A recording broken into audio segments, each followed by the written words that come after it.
People often ask me, what is the best part about flying in space and having this incredible privilege?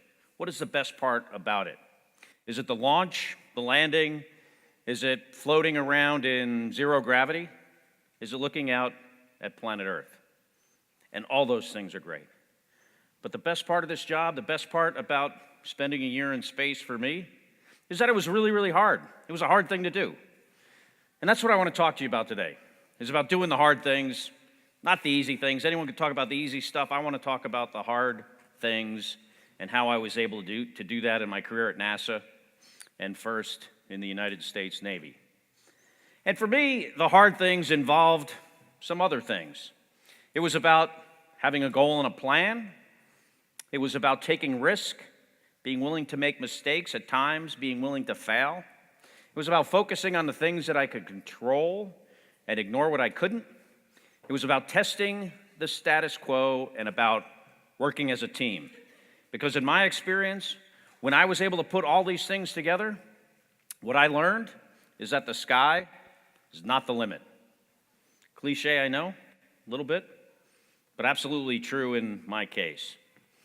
So I told you the secret about my pants, and I'm going to share another one with you, and that is when I was a kid growing up, I was a really, really bad student. And I know you might think, that guy's an astronaut. He must have been the smartest kid in the class, the overachiever. That was not me. I was a kid that sat in the back of the room looking out the window or looking at the clock trying to make it run faster. I think if I was in school today, I'd be, diagnosed with ADD or ADHD, but that wasn't really a thing back then. So being an astronaut was really not something that I ever really thought was possible. I grew up in New Jersey in the 1960s and 70s during the height of the Apollo space program and the TV show I Dream of Jeannie. And because I wasn't doing my homework, I watched a lot of television. So I felt like space was a part of my life. But, like I said, I was such a bad student, never actually considered that I could actually be a part of NASA and the space program. I do remember the first time I said I wanted to be an astronaut. I was in the second grade in the boys' bathroom, standing right in front of the urinals next to one of my classmates. We were doing what first grade boys do in there, both peeing on the floor. And this kid turns to me and he says, "Hey, Scott, what do you want to do when you grow up?" I said, "I don't know, play baseball for the Mets." I was a Mets fan. And this kid says to me, he goes, "I'm going to be an astronaut." And I thought how cool that sounded, so I said, "I'm going to be an astronaut too." And he says, "You can't be an astronaut because I'm going to be an astronaut." This was not my twin brother, Mark, by the way. Also went on to fly in space. I kind of wish it was him. It probably would have been a better story. I also wish I could find this kid today, not to humiliate him or anything. Just kind of curious what he ended up doing in his life. Maybe he played baseball for the Mets, for all I know. Our father in New Jersey, Mark and I, our father was a police officer. And he was one of these very stereotypical Irish cop guys that you'd see on television during those times. And once a year he would come home with a cast on his arm and he would tell my brother Mark and I about how he broke his fist fighting crime. Years later we learned that there was a lot more bar fighting going on than crime fighting. And our mother was a secretary and a waitress, and about the time my brother and I were becoming teenagers, she decided that she wanted to have a career more like my father's, and she was going to try to become a police officer in our hometown of West Orange, New Jersey. West Orange. Oh, Verona. Come on, Verona. I'm just kidding. I love Verona, especially that little lake there. Anyway, yeah, she was going to become a police officer in West Orange, and this was a time when we didn't have very many female police officers in the whole state, none in my hometown. And she had to do all the same tests as the men that were really designed for the men at that time, including this physical fitness test that was very challenging. She wasn't a very physically active, I guess you could say, woman. I never remembered her exercising much. But to help her, my dad built this whole obstacle course in her backyard that she had to do, including this wall that was 7 feet 4 inches tall that she had to scale. He actually made it an inch taller without telling her. And I can remember the first time she tried to get over that wall and she just bounced off and fell into the dirt. But she got up, brushed herself off, and came up with a plan. And her plan was, let me just see if I can touch the top. And she worked on that for months. And then eventually, let me see how long I could hold on. After months of that, she was trying to do a pull-up. Eventually, she was able to finally get over that wall for the first time. She had to do some other tests, and one was dragging a 130-pound dummy 100 feet, and we just happened to have a long backyard and someone who was 130 pounds. This is actually one of the first things I was ever any good at, being my mother's dummy. And when she went to take that test, she got over that wall in half the time that she was supposed to, did better than a lot of the men did, and became the first female police officer in our hometown of West Orange, New Jersey. And this was the first time in my life that I saw the power of having this goal you think you might not be able to achieve, a plan to get there, and then working really, really hard at something. Now, unfortunately, this did not motivate me to become a better student, and I still struggled through school, meandered through middle school and high school, finally graduated from high school in the bottom half of my class. Not proud of that. But I did go to college because that was what was expected of me, to go to college. But I actually went to the wrong school. Now, I don't mean I went to this school over here thinking that this other one over here was a better fit for me. What I mean is I actually applied to and showed up at this school thinking that I was going to another one over here. I am quite possibly the only person that's ever really gone to the wrong college. And I get there and I'm still like doing what I did in high school. I couldn't pay attention. I'm not able to learn or study. Eventually, I'm not even going to class anymore. And one day I'm just walking across the college campus and I happen to go into the bookstore to buy like gum or something. Not a book. It's not a big reader. But I go into this bookstore and on the end of the aisle there's shelves with this book that had a really cool cover and a cool name, and it just made me pick it up. I looked at the back, took my gum money, purchased this book, went back to my dorm room, and laid there for the next few days on my unmade dorm room bed and read the stories of the fighter pilots that became the test pilots that later became the original Mercury, Gemini, and Apollo astronauts. And the book was The Right Stuff by Tom Wolfe. And I recognized traits that these guys had. They were all guys at the time, not anymore, but traits that these guys had that I felt like I had in myself, with one big exception. And that is, I was not a good student, didn't know how to study or pay attention. But I thought, if I could just fix that one thing, maybe then I could come up with a plan of how to get an engineering degree. Maybe if I did well at that, I could become a pilot in the United States Navy. If not the Navy, maybe the Air Force. Become a test pilot, and maybe even quite possibly an astronaut someday. And I know what you think, 18-year-old kid reads book, decides he or she is going to become an astronaut. That's a giant leap. But really what it amounted to was a bunch of very much smaller and manageable steps, one built on another. Kind of like how my mother got over that 7-foot 4-inch tall wall.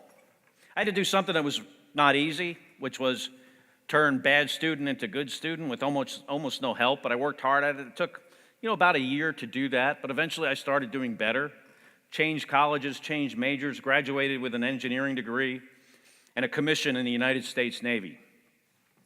And I get in my white BMW in May of 1987, head down to Pensacola, Florida, to learn how to fly airplanes in the Navy's flight school. And the first thing I learn when I get there is I am not a particularly good pilot. I'd never flown an airplane before. You might think, that guy, he landed the space shuttle. How could he not be good at this? Well, how good we can become at anything really has no relation to how good we are when we start it. It has nothing to do with it. It's all about, how much hard work we do and just never, ever giving up on something, never giving up on your dream. And that was absolutely the case in my life in a number of times in different things. So I worked hard at it. Eventually I did better in flight school. Not great, but I did well enough to get assigned to fly jet airplanes, got my Navy wings, got assigned to fly the F-14 Tomcat, which is an airplane that's, was famous for being in a movie in the 1980s. Also famous for killing a lot of people. Unfortunately, not the enemy, but the people that flew the airplane. A lot of my friends and colleagues, almost myself on a number of occasions. And I can remember the first time I went to land the F-14 on the ship to qualify. You do that first during the daytime and then later at night if you're successful during the day. I get out to the aircraft carrier, look down, looks like a small postage stamp thing floating up and down in the middle of the Atlantic Ocean. We weren't in the middle. A couple hundred miles offshore, fly overhead, turn downwind, put my landing gear, my flaps, my hook down, ready to land, very first attempt, and I came in so low that the hook of the airplane, the arresting hook, actually hit the back of the ship. It's called the round down, the part that goes down the stern, part that goes down towards the water. And I rolled into the first wire, stopped. Sometimes I give this speech with my brother, and he'll yell out, he goes, "That's crashing." It's close. I mean, the airplane wasn't damaged. No one was hurt. Probably as close as crashing as you can get. And I stopped and taxied forward. I thought they were sending me to the catapult again for me to try another landing. But instead, I get taxied aside. They chain the airplane down, have me shut the engines down. I open the canopy, jump out. The instructor that grades the landings is standing right there. And the first thing he says to me is, "Are you sure this career is for you? I mean, you just almost crashed. You scared the hell out of us, and we are not going to let you try to do this again." So I just failed in my very first time trying to qualify as an F-14 pilot. So they launched me back to the beach. And then over the next few weeks, the commanding officer of our squadron would talk to me, and he said, "Here's what I want to offer to you. You can go fly like a cargo plane in the Navy, and maybe that would be easier for you." And I didn't know if that would be easier. Never flown a big airplane before. But he says, if you want, we will give you another chance to do this. But understand, you're going to have to not just get by, you're going to have to do fairly well. And if you don't do well enough at it, if you disqualify again, you're not going to get to fly anything in the United States Navy. So my dreams of, being a Navy pilot, maybe even an astronaut would be completely over. But I thought to myself, if I'm going to fail at something, I might as well fail at something that I think I can achieve rather than something that's easier. At least this way, I'll know what I'm really absolutely capable of. So I decided to give this another chance. And, I think this trait of being willing to take risk and fail, now hopefully not failures that get you killed, which is definitely a possibility in my business, but willing to take risk, make mistakes, and fail is a characteristic that's helped me throughout my career. And I think it's something that's very important in people that are successful, being risk takers. So I decided to give this another chance. And to help me, the Navy teamed me up with a guy like Goose in Top Gun, the guy that sits in the back. He was pretty good at helping pilots like me that had trouble landing on the ship. And we practiced for weeks before giving this another try. And after a while, he says to me, he goes, you can fly this airplane okay, but what I notice about you is you're just kind of too comfortable when everything's just all right, when everything's just kind of normal. You're not making very, very small corrections all the time, and because you're not doing that, pretty soon, things are going to be going south. You're going to be off altitude, airspeed heading, potentially crashing into the back of the ship again. What he taught me is never, ever being comfortable with how things are, never, ever being comfortable with the status quo, always trying to make at least very, very small positive corrections. This lesson helped me go back and qualify during the daytime and the nighttime and at night on the ship. And I didn't do great, but I did good enough. And I wasn't the best fighter pilot in the beginning, but in the end I became pretty good. Good enough to apply to and get accepted to test pilot school, become a test pilot in the Navy. Then one day I'm working my test pilot job in this place called Patuxent River Naval Air Station in Maryland. It's the Navy's version of Edwards Air Force Base in California, where we do our flight tests. And I'm sitting in my office, and my office mate, another test pilot's working on this big stack of papers. I say, well, what's that you're working on? He says, this is my astronaut application. And I was like, I'd not thought of that really much. I didn't think I was qualified. I didn't have a master's degree, which seemed like it was part of the minimum requirements. But I asked him, I said, so when is that due? And he said, tomorrow.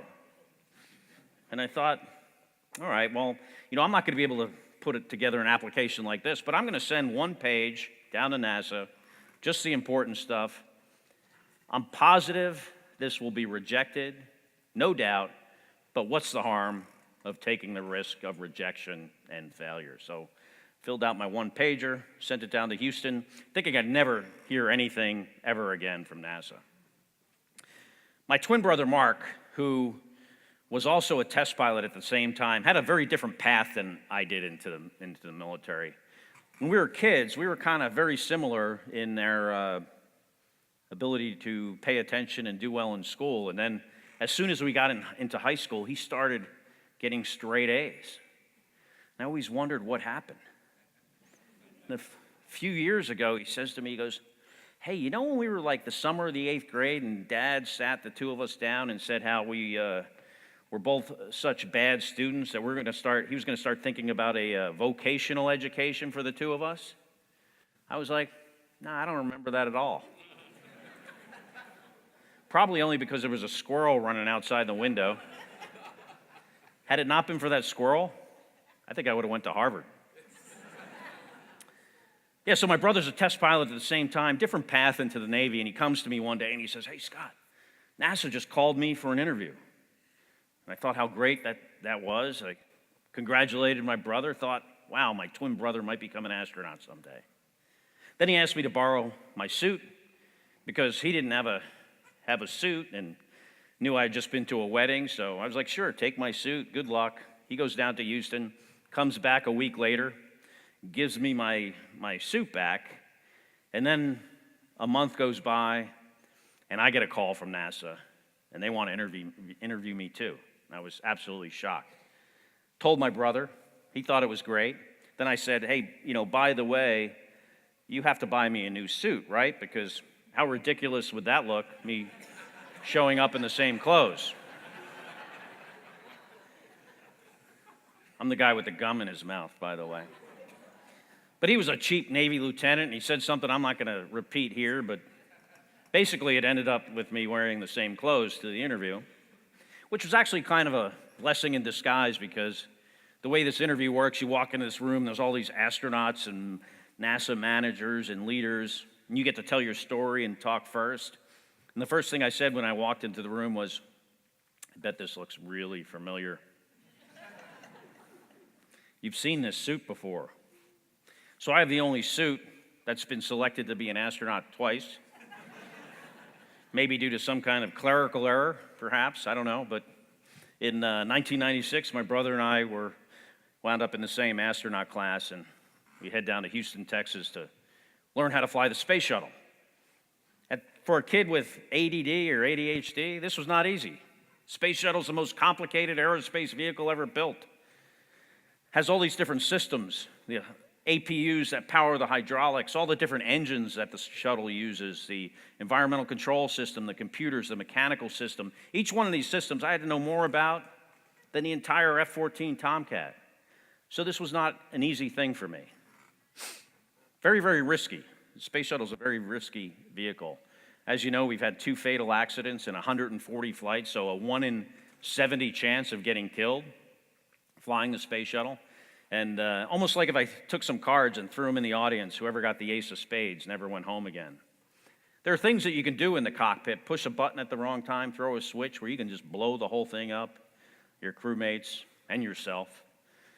So, this is serious business, but I worked really, really hard at it. And almost 18 years to the day of when I read the book, The Right Stuff, I'm heading out to the launch pad for the first time. Me and my 6 fellow crewmates, all of which had flown in space at least a couple times before. We get in that Airstream van, we go out to the pad. It's about 5 miles away from anything on the beach in Florida, the Kennedy Space Center. You get to the space shuttle, fully fueled, giant external tank, the orange tank, filled with liquid oxygen, liquid hydrogen. It uses for fuel, 2 solid rocket motors, basically a bomb on the top of this hill, ready to explode. The whole launch pad is abandoned, with the exception of you and your crewmates and a few people to help you get strapped in. Really creepy, actually, really quiet. You get in the elevator, you go up to the 195-foot level, you get inside the cockpit, and they strap you in. I'm the pilot on my first flight on the right-hand side, commanders on the left. 2,000 switches and circuit breakers in the space shuttle cockpit all have to be in the right spot for launch. A stack of checklists this high. The closeout crew that straps us in, they leave and bolt the hatch closed. They take off, they get about 5 miles away. Then the clock is counting down towards 0. You're getting all these systems ready. At 9 minutes, the clock stops, and that's to give you time to catch up if you happen to be behind on what you're doing. It's also the moment you think to yourself, man, this is really stupid. Flying in space for the first time. Not something you ever expect to really do. But you can't get away. You're strapped in. The hatch is bolted closed. Plus, it would look really silly to be the first astronaut ever to run away from the rocket. Probably live in meme hell for the rest of your life. And the clock starts back up towards 0. Gets to a minute, then 30 seconds. The computers on the space shuttle take over. At 6 seconds, the main engines light. These 3 giant main engines, 1 million pounds of thrust. But you don't go anywhere because you're bolted to the launch pad by these 8 giant bolts. And the clock goes 5, 4, 3, 2, 1. At 0, those bolts are exploded open. Simultaneously, the solid rocket motors light. And it feels like the hand of God is lifting you off that launch pad and is just throwing you into outer space. And I know if you've seen a shuttle launch, maybe in person or on TV, looks like the space shuttle lifts off slowly. When you're inside, there is nothing slow about this. You get the feeling you're going somewhere. You're not sure where you're going, but you know you're not coming back to Florida. Start, 2, 1, booster ignition, and liftoff of the Space Shuttle Discovery, returning to the space station, paving the way for future missions beyond.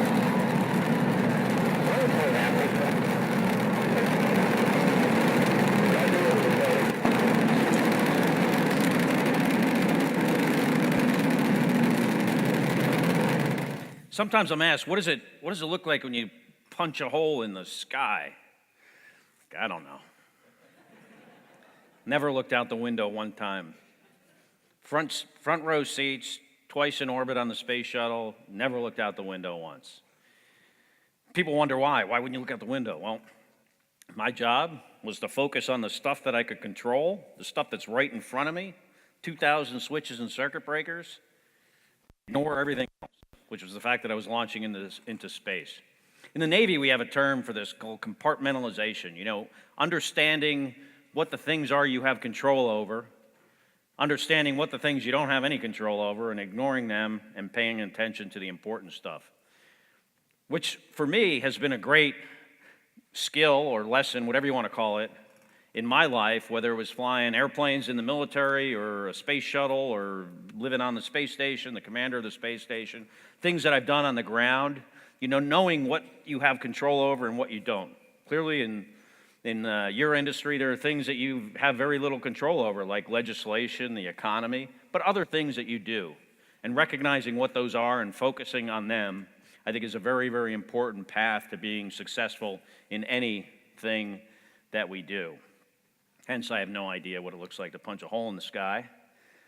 But it wasn't until I was in space for about 20 minutes and I happened to just glance outside for the first time because I saw something on the horizon that I couldn't even make sense of what it was.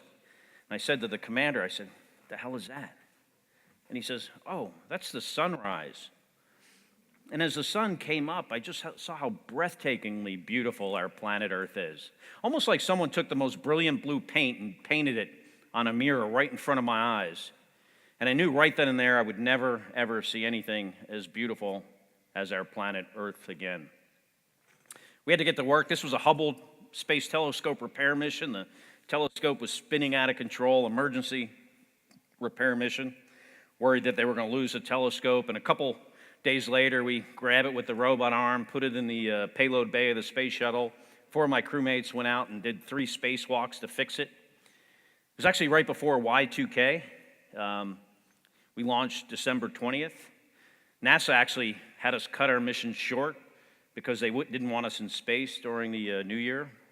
They were worried that the computers on the space shuttle were going to divide by 0, and we were going to go through a wormhole, end up on the other side of the galaxy. Yeah, so we had to come back early because of that. And ever since this mission, I've had this fascination for what Hubble has shown us about our place in the universe. A couple of decades ago, they pointed it at a spot in the sky, like the size of the width of a dime at the back of this room, a spot where they thought there was nothing there, complete blackness. They left it for a week, and when they exposed that image of that tiny, tiny speck of sky, they saw over 3,000 galaxies, very much like our Milky Way galaxy, which has billions of stars in it. A few years later, pointed the telescope in the exact opposite direction, saw the same exact thing. Well, now we know anywhere we look, this is how our sky looks. And from these images, scientists were able to calculate that there are more stars in the universe than grains of sand on every beach and desert on planet Earth. A couple of years ago, they realized they were actually off by a factor of 10. 10 times as many stars as sand on Earth. And that's only 5% of the matter in the universe. The rest is dark matter that we don't even understand what it is. All these stars is 5% of what's out there. And because of these kind of numbers that are almost impossible to comprehend, and the fact that I've spent a lot of time in space, people sometimes ask me, hey, Scott, when you're in space, do you ever see anything you can't explain or doesn't make sense? You know what I'm getting at, right? Aliens. So when I was in the Navy, I visited Area 51. Sorry to tell you, no aliens there. It's because we moved them all to Area 52. Please don't tweet that. Comment. I don't want the Space Force showing up at my house tomorrow. So after this mission, I flew in a second flight on the space shuttle as the commander of the shuttle to the International Space Station. Came back from that, flew what I used to call a long duration space flight of 159 days. And it wasn't until after my third flight that NASA started talking about sending 2 people in space for nearly a year, an entire year was the plan at first. And when they looked at everyone available in the astronaut office, somehow they came up with me and a guy I now refer to as my Russian brother from another mother, Mikhail Kornienko, Misha. And him and I, together, were going to spend a year on the International Space Station, entire year. You might wonder, why so much time? Well, someday, we want to go to Mars, and Mars is really far away. The people that go to Mars at some point will be on the other side of the sun from planet Earth. That's how far away they'll be. It'll take 250 days to get there. They'll have to spend 500 days on the surface, 250 days to get back. And when we're in space for a long time, bad things happen to our physiology. We lose bone mass at 1% a month if we didn't do anything about it. So after 100 months, you'd have no skeleton left. You'd be like Gumby, maybe. There's effects on our muscles. There's effects on our immune system. The effects of radiation in space is significant, anywhere from 10 to 20 chest x-rays every single day that you're in space. And what effect does that have on us, mostly at a genetic level? And it's also about the systems, how to support people and keep them alive in space for a really, really long time, the amount of time that it's going to take us at least to get to Mars, and then eventually the time it's going to take to bring the crew home. So in March of 2015, the second time in my life, I'm in this place called Baikonur in Kazakhstan, Central Asia, middle of nowhere, which is a great place to be launching in space for a year, because you actually kind of feel like you're already halfway there, I think. And me and my two Russian crewmates, two cosmonauts, Misha and Gennady Padalka, we head out to the Russian Soyuz in the equivalent of that Airstream van, get out. Soyuz is a traditional rocket, similar to the space shuttle, in that it launches people into space. That's kind of where the similarity stops. You get up to the pad, and there's like 100 people at the base of this rocket. Not abandoned like in Florida. Fully fueled rocket, liquid oxygen, liquid kerosene, all this super cool vapor coming off of it. You're trying to get through this crowd of 100 people. Some of them are actually smoking cigarettes. Swear to God. Smokers at the base of a rocket. This thing's actually blown up before in the 1960s and killed like 70 people. You might wonder, why the different philosophy on this. And the Russians have been great partners with the United States, great partners of ours at NASA in space. But they have some different cultural things that are important to them, different superstitions. And one of their big things is if their friends are going on a long trip, they have to be right there to say goodbye. Hence the 100 people and the smokers. So you want to get out of there as quickly as possible. I think that's what my fist meant. Like, I want off of this ladder, get me in the rocket, because it has an emergency escape system. And we get up into the Soyuz, and it's the capsule is about as small as it possibly can be. And you can fit 3 grown people in there. You're elbow to elbow. Your knees are practically up to your chin. It's painful. It's hot. It's loud. Your visor's fogging up. There's no countdown clock in the Soyuz. Russians didn't feel like a need to put a countdown clock in a rocket that was really designed to launch nuclear weapons at somebody. After a while, you're like, hey, what time are we leaving? Is that like Moscow time or Baikonur time? Time passes, and eventually some guy just comes up on the radio and says ignition. And I could just picture one of those smokers there with their match lighting their rocket, kind of like a cartoon. Soyuz does lift off slowly, but still within 9 minutes, you're flying around the Earth at 17,500 miles an hour. It takes 6 hours to get to the International Space Station. We generally the Soyuz docks automatically. Once you're connected, you do some leak checks for a couple hours to make sure there's no leaks between the two vehicles. And then we open the hatch. And my Russian brother, Misha, and I, we float through that hatch together, because him and I are together for a year as a team. I get into the space station for the first time. I had been there 4 years prior. I'm on the space station, day 1 of a year in space, and I realize this place, looks the same, sounds the same, smells the same. And I think to myself, man, this is a stupid thing to be doing, spending a year in space. I mean, you can't come home if you get sick of it. No way to get home. There's no Uber. Someday, I think we'll have Uber space, but not right now. You might wonder what the space station is like. It's really big. If you put it on the ground, it'd be the size of a football field. Has the internal volume of like a 5-bedroom house, so it's not a small place. Has these giant solar arrays we use to create electricity to power all of the systems on board. The space station is a really good example of a renewable energy system. We take some of that energy to operate some hardware that takes our urine, which we then turn into water, which we then drink. Then we turn it into urine again. Then we drink it again. Actually, we drink it again after we turn it into water. I know what you're thinking. That guy drank his pee for a whole year. Actually, I drank everyone's pee. It's all mixed together. But it does taste better than the water in Florida. Some of that water we use to make oxygen with electrolysis. We have to scrub the atmosphere of carbon dioxide.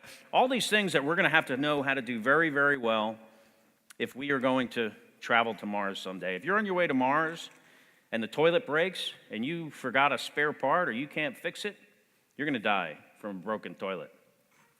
So, that's one of the things we're trying to learn on the space station, how to support the crew with the mechanical systems, the hardware, the procedures. But also the space station is really about the science.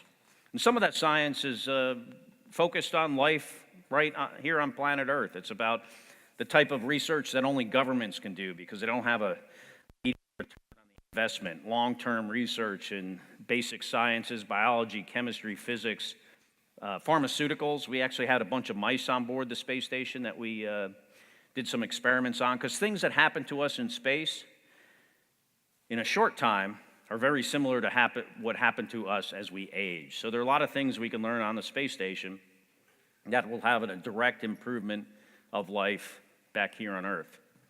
And some of the science is about exploration. And that was me and Misha, my Russian brother, being human test subjects on all kinds of different experiments. Different medical experiments. That's not Misha, by the way.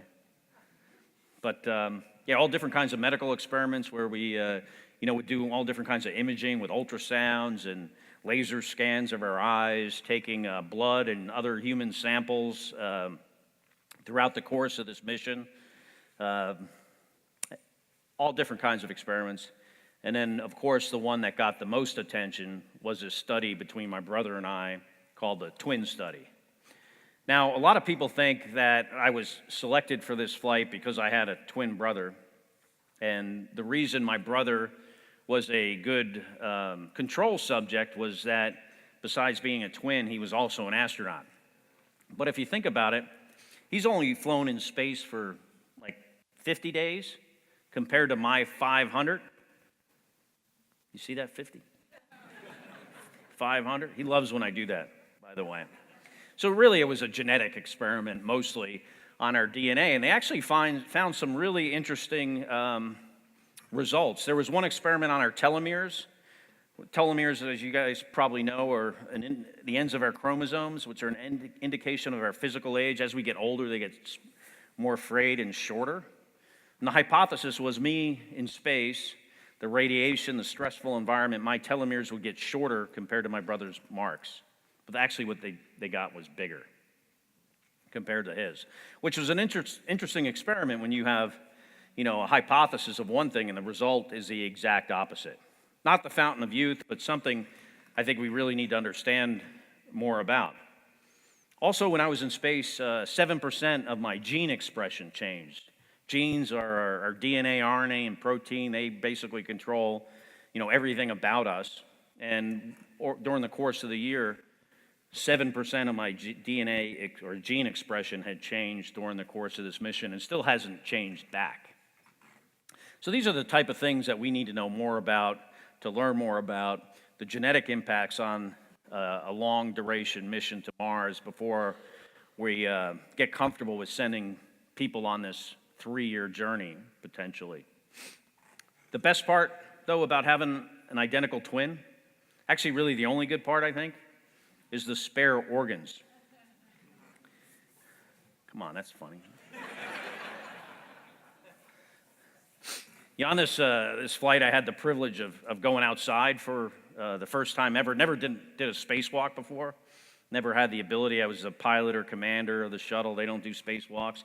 I'll tell you what, when you open that hatch for the first time, Earth is 250 miles below and you're going 17,500 miles an hour. There's nothing more important than what you're doing right now.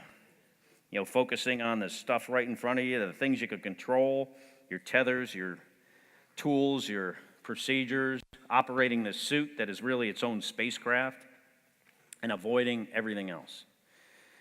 Spacewalk is what I call type 2 kind of fun. Type 1 fun is the roller coaster. Type 2 fun is the thing that's fun when it's done. When you're doing it, you're like, this is not fun. A couple weeks later, you're like, oh, that was awesome. Really hard to focus outside. You have this incredible Earth right in front of you, no matter how amazing it looks from inside the spacecraft, even more so on the outside. Huge, huge distraction. Scary at sometimes to look at planet Earth from space. One of the first times I ever saw Earth, I was looking at the the limb of the earth, and I was wondering like what that film is over the surface. And then I realized, oh, that's the atmosphere. It's kind of like a contact lens over somebody's eye is what our atmosphere looks like from space. So also some parts of the earth, in Asia particularly, almost always covered in pollution.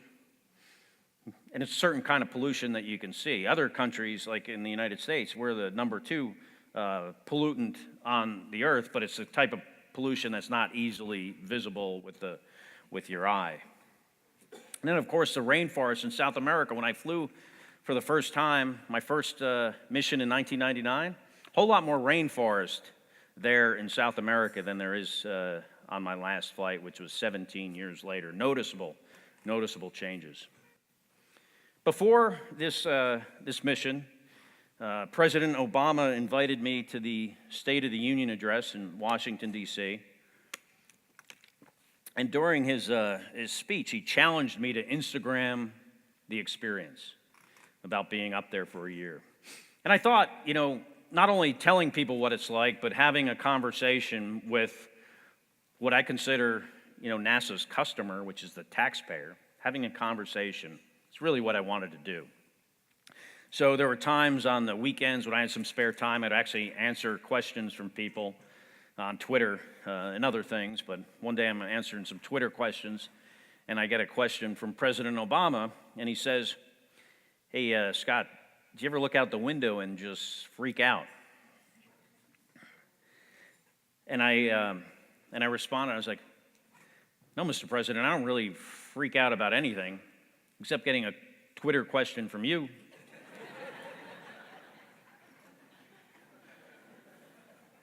Within a few seconds, Buzz Aldrin jumps into the conversation. And Buzz says, "Mr. President, he's only in low Earth orbit. I went all the way to the moon." So I got trolled while I was in space by the second man on the moon.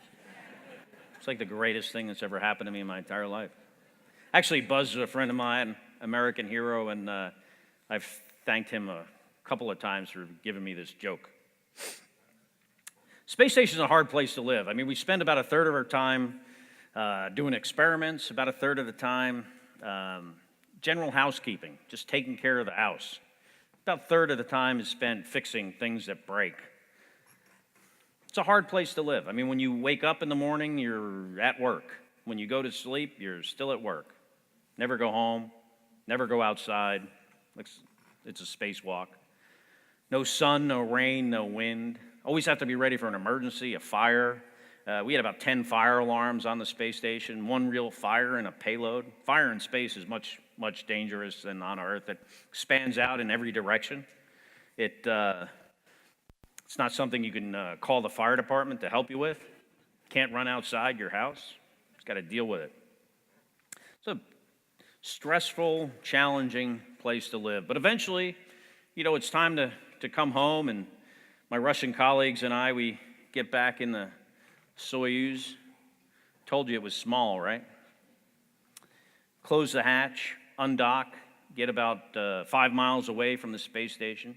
The Soyuz and the shuttle, they come back in a similar way. You fire a deorbit engine for just a few minutes, and that slows you down by just a few hundred miles an hour.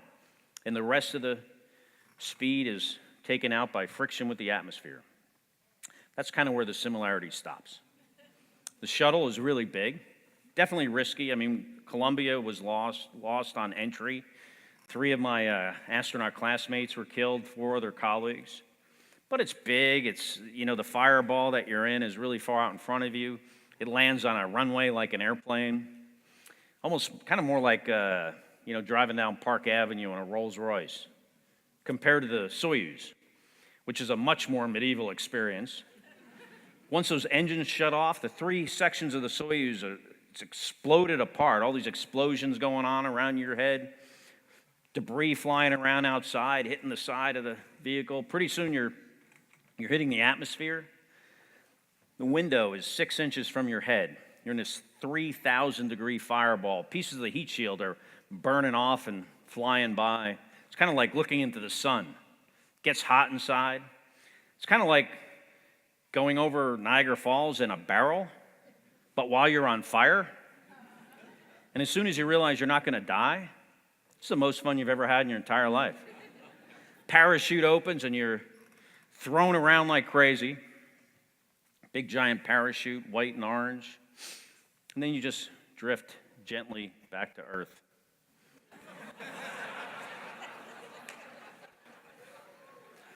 The Russian rescue forces show up very, very quickly, and they get the hatch open. They open up the hatch, and fresh air rushes inside, and it smelled like the first time I'd ever breathed fresh air in my entire life, felt like. I didn't feel great. Actually felt pretty bad at first, but when they pulled me out, I had this big smile on my face, only because I was trying to look better than the two guys I was with, my two cosmonaut colleagues. I was hoping to get an Academy Award nomination for this performance, but I understand they sometimes make mistakes. Maybe next time.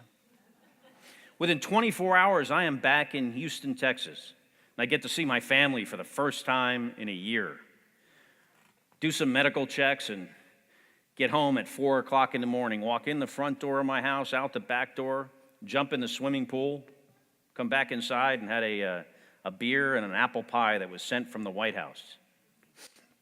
Made at the White House, both of them actually. Took a shower for the first time in a year. Slept in a bed. All those things were great. They were great. But the best part about coming home after being in space for a year is knowing that I had just done probably the hardest thing I will ever hopefully have to do in my life, and then being able to share that experience, that success with my family, my friends, and you folks here today. Absolutely the best part. I didn't feel great at first. I mean, it was hard for me to stand up, and especially at night, getting out of bed, my joints, muscles were stiff and sore. When I would stand up, I could feel all the blood just rushing out of my head, down to my ankles. See my ankles just swelling up like water balloons. I had hives and rashes anywhere my skin had touched anything, because it hadn't really touched anything with any kind of pressure for a year. That lasted a few weeks. I was nauseous, I was dizzy, had symptoms like I had the flu, like an immune response to coming back to Earth. It's actually one good thing that happens to us physically, one good thing when we are in space, and that is when you don't use your feet for a long time. It takes a few months, but eventually all the calluses just fall off, and you have baby feet, feet of a baby. It's a little disgusting when you take your socks off in space and you get this big, this like cloud. If you're ever in space for a long time, don't take your socks off around your crewmates. After my 6th flight, no one knew I was on the space station. A couple days after I got back, I go to this massage place, and at the end of the massage, they sometimes rub your feet. This woman says to me, the masseuse, she goes, "You have the softest feet I've ever felt in my entire life." All I said to her was, "Thank you. I'm very proud of them." And then I just left. She's probably still talking about that bald guy with the baby feet. So I learned a lot on this mission. Learned a lot about teamwork. Spaceflight, the biggest team sport.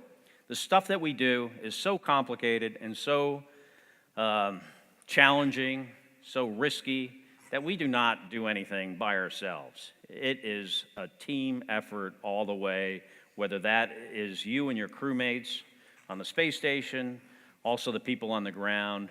Spaceflight is the biggest team sport there is. Learned a lot about leadership. Sometimes people say, "Hey, what's your leadership style?" And I'm like, I don't really have one. Depends on the situation. For me, leadership is about knowing at times that I don't know everything, and deferring to my crewmates. I'll say, "Hey, you're the expert on this. You decide what we're going to do." Other times I think a good leader understands that maybe we just vote on things. Certainly, often, I would get the opinion of my crew, and I would make a decision. Sometimes, if there's an emergency, a fire, depressurization, that's the time to be the dictator. Decide and announce what we're going to do. I also learned on this year-long mission, really actually in my 20 years at NASA, a lot about diversity. I came from the United States Navy where, when I was there, it wasn't a very diverse organization. All the pilots that I flew with were very much like me. Most of them were better students, but you know my point. They were very similar to me. And it wasn't until I got to NASA where I saw the power of having people that have come from different places, different educational backgrounds, different family backgrounds, different cultures, different experiences, different languages. The power of having people that are different is a multiplier to your ability to solve problems. When everyone is the same, they generally come up with the same solutions. Diversity at NASA, absolutely a strength. Certainly learn a lot about the Earth when you're on the space station. When you look outside, you don't see any political borders. You see continents, not countries. And certainly at night you see political borders, but really you see this planet Earth that we are all a part of. Doesn't matter where we're from. We're all part of this one big team called Earth. And then, of course, the environment. I'm a big believer in going to Mars. I think we should go to Mars someday. I think it's our destiny. I think it's important. But we're all not going to Mars. We're not going to move everyone from Earth to Mars someday. Mars is not a lifeboat to save the people of this planet. We have to take care of this planet. It will always be so much easier to just take care of Earth than it will be to go somewhere else. Sometimes someone brings up the point, hey, NASA found this Earth-like planet near the nearest star. Or the closest one, if we went as fast as we possibly could go right now, it would take 80,000 years to get there. The people that arrived on that other Earth-like planet would be a different species than the ones that left. They'd be like Gumby with really soft feet, maybe. We got to take care of this planet. When I was leaving the space station for the last time, and this was a space station I've spent 500 days of my life on, and I'm looking out the window at the truss, the part that holds the solar rays. So we're backing away. And I'm thinking how we built this space station, 1 million pounds, flying around the Earth at 17,500 miles an hour in a vacuum, in extremes of temperatures, plus or minus 270 degrees, built by an international partnership of 15 different countries, different languages, different cultures, different technical ways of doing things, putting modules together, some of which had never touched each other before on Earth. First time they are seeing each other is in space, put together by astronauts and cosmonauts in these very, very challenging to work environments, difficult spacesuits. How this space station, this is the hardest thing we have ever done. Harder than going to the moon, in my opinion. And if we can do this, we can do anything. If we want to go to Mars someday, we can go to Mars. I think if we want to cure cancer and we put the resources behind it, we can do that someday. Fix our problems with the environment, challenges in this country, which there are many. Challenges in your industry or your personal lives. After spending a year in space, I was absolutely inspired that if we can dream it, we can do it. If we have a goal and a plan, if we're willing to take risk, make mistakes at times, being willing to fail, if we focus on the things that we could control and ignore what we can't, if we test the status quo and we work as a team. Because teamwork makes the dream work. We can choose to do the hard things, and if we do that, then the sky is definitely not the limit. Thank you very much, ladies and gentlemen. Thank you.